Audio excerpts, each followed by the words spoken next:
নমস্কাৰ মৰমৰ ছাত্ৰ ছাত্ৰীসকল, আজিৰ এই ভিডিঅ'টোৰ যোগেদি তৃতীয় শ্ৰেণীৰ অসমীয়া পাঠ নং 13 কামৰ সৰু বৰ নাই পাঠটোৰ সকলো প্ৰশ্ন উত্তৰসমূহ আজি আমি আলোচনা কৰিম।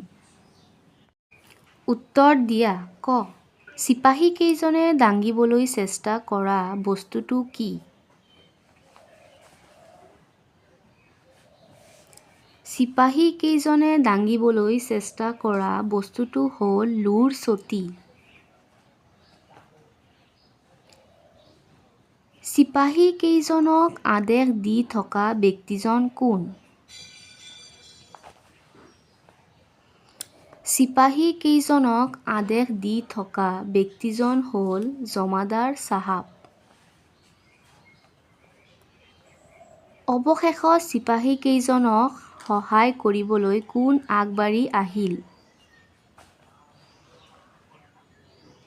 অৱশেষত চিপাহী কেইজনক সহায় কৰিবলৈ আমেৰিকা যুক্তৰাষ্ট্ৰৰ ভূতপূৰ্ব ৰাষ্ট্ৰপতি জৰ্জ ৱাশ্বিংটন। প্ৰধান সেনাপতিজনৰ নাম কি? প্ৰধান সেনাপতিজনৰ নাম হ'ল জৰ্জ ৱাশ্বিংটন।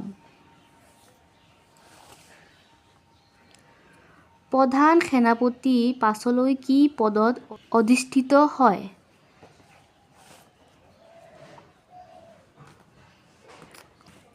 প্ৰধান সেনাপতিজন পাছলৈ ৰাষ্ট্ৰৰ সৰ্বোচ্চ পদত অধিষ্ঠিত হয়।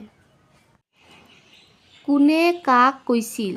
ক, ধৰ ধৰ পাৰিবি উঠিল দে দে বল দে।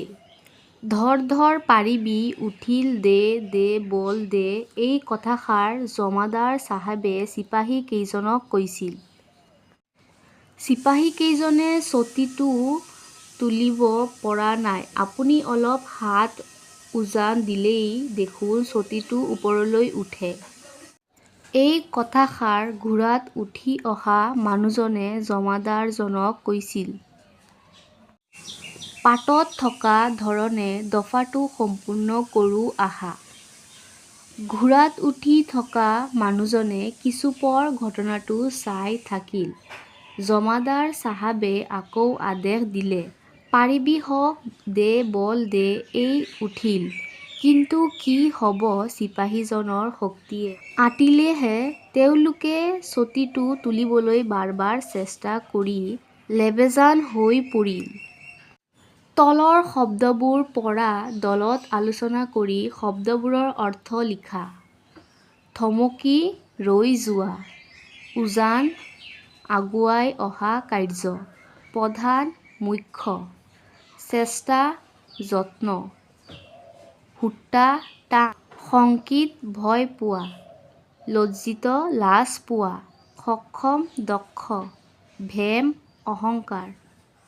উদাহৰণত দিয়া অনুস্বাৰযুক্ত শব্দটো পঢ়া, দলত আলোচনা কৰি তেনে আৰু 5টা অনুস্বাৰযুক্ত শব্দ লিখা।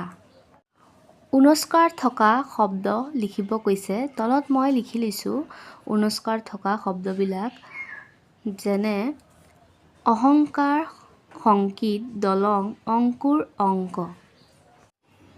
ফুলৰ পাহিত থকা শব্দৰে বাক্যকেইটা সম্পূৰ্ণ কৰা। এই ফুলটোত শব্দবোৰ লিখি দিছে, এইটো বাক্য। যেনে মনোজে কেকু জেকুকৈ মোনাটো দাঙি দিছে। মোৰ পলম হ'ল দায় দোষ নধৰিব। ৰাইজে হাত উজান দিয়াত কামটো সহজে সমাধা হ'ল। এইটোত সমাধান হ'ব। শুদ্ধ যুক্তাক্ষৰটোত ৰাইট চিন দিয়া। এইটো মই শুদ্ধ যুক্তাক্ষৰবিলাক ৰাইট চিন দি দিছোঁ, তোমালোকে চাই ল'বা।